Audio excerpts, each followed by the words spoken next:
বাংলাদেশ পর্যটন কর্পোরেশনে শনিবার দুপুরে এই অনুষ্ঠানের আয়োজন করে একটি বেসরকারি উন্নয়ন সংস্থা। এতে প্রধান অতিথি ছিলেন পরিকল্পনা উপদেষ্টা ওয়াহিদুদ্দিন মাহমুদ। অনুষ্ঠানে বক্তারা বলেন, অর্থায়ন সংকট স্বেচ্ছাসেবী কার্যক্রম বাধাগ্রস্ত করলেও নতুন সম্ভাবনা সৃষ্টি হচ্ছে। ফান্ডিং বন্ধ হয়ে যাওয়ার পর পরিপ্রেক্ষিতে বিপদেই আছেন, কারণ বাংলাদেশে বেসরকারি সংগঠনগুলো তো অনেক কাজ করছে। বাংলাদেশ অবধারিতভাবে এটাতে এখান থেকে বেরিয়ে যাবে আমরা যেহেতু, কিন্তু ফান্ডিং এর নতুন উইন্ডো কিন্তু খুলেছে। এ সময় পরিকল্পনা উপদেষ্টা বলেন, দেশে দেশে যুদ্ধ ও অস্থিরতার প্রভাব পড়েছে দেশের অর্থনীতিতে।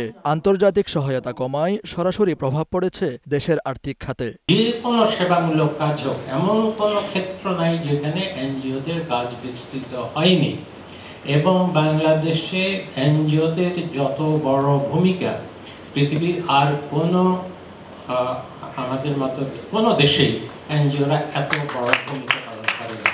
বাল্যবিবাহ নিয়ন্ত্রণে এনজিওর ভূমিকা সন্তোষজনক নয় বলেও জানান পরিকল্পনা উপদেষ্টা। জিহাদ নূর চৌধুরী, বৈশাখী সংবাদ, ঢাকা।